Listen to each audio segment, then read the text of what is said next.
Alors Jésus parla aux foules et à ses disciples, disant: Les scribes et les pharisiens se sont assis dans la chaire de Moïse. Toutes les choses donc qu'ils vous diront, faites-les et observez-les. Mais ne faites pas selon leurs œuvres, car ils disent et ne font pas. Mais ils lient des fardeaux pesants et difficiles à porter, et les mettent sur les épaules des hommes. Mais eux, ils ne veulent pas les remuer de leurs doigts.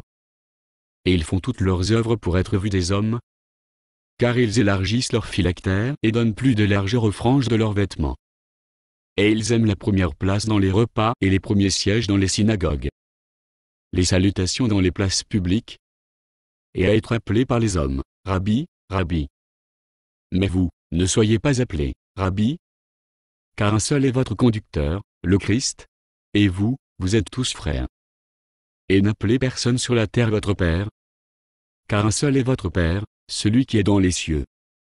Ne soyez pas non plus appelés conducteurs, car un seul est votre conducteur, le Christ. Mais le plus grand de vous sera votre serviteur, et quiconque s'élèvera sera abaissé, et quiconque s'abaissera sera élevé. Mais malheur à vous, scribes et pharisiens hypocrites, car vous fermez le royaume des cieux devant les hommes, car vous n'entrez pas vous-même, ni ne permettez à ceux qui entrent, d'entrer. Malheur à vous, scribes et pharisiens hypocrites, car vous parcourez la mer et la terre pour faire un prosélyte, et quand il l'est devenu, vous le rendez fils de la géhenne 2 fois plus que vous. Malheur à vous, guides aveugles, qui dites: quiconque aura juré par le temple, ce n'est rien. Mais quiconque aura juré par l'or du temple, est obligé. Fou et aveugle. Car lequel est le plus grand, ou l'or, ou le temple qui sanctifie l'or? Et quiconque aura juré par l'autel, ce n'est rien. Mais quiconque aura juré par le don qui est dessus, est obligé. Aveugle. Car lequel est le plus grand, ou le don, ou l'autel qui sanctifie le don? Celui donc qui jure par l'autel, jure par l'autel et par toutes les choses qui sont dessus. Et celui qui jure par le temple, jure par le temple et par celui qui habite. Et celui qui jure par le ciel, jure par le trône de Dieu et par celui qui est assis dessus. Malheur à vous, scribes et pharisiens hypocrites, car vous payez la dîme de la menthe et de l'âneth et du cumin, et vous avez laissé les choses plus importantes de la loi, le jugement et la miséricorde et la fidélité. Il fallait faire ces choses-ci, et ne pas laisser celles-là. Guide aveugle, qui coulait le moucheron et qui avalait le chameau. Malheur à vous, scribes et pharisiens hypocrites, car vous nettoyez le dehors de la coupe et du plat, mais au-dedans, ils sont pleins de rapine et d'intempérance. Pharisiens aveugles, nettoie premièrement le dedans de la coupe et du plat, afin que le dehors aussi soit net.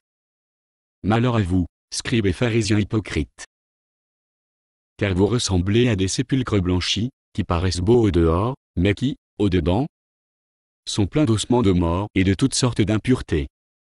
Ainsi, vous aussi, au dehors vous paraissez juste aux hommes, mais au dedans vous êtes pleins d'hypocrisie et d'iniquité. Malheur à vous, scribes et pharisiens hypocrites, car vous bâtissez les tombeaux des prophètes, et vous ornez les sépulcres des justes. Et vous dites: si nous avions été dans les jours de nos pères, nous n'aurions pas pris part avec eux au sang des prophètes.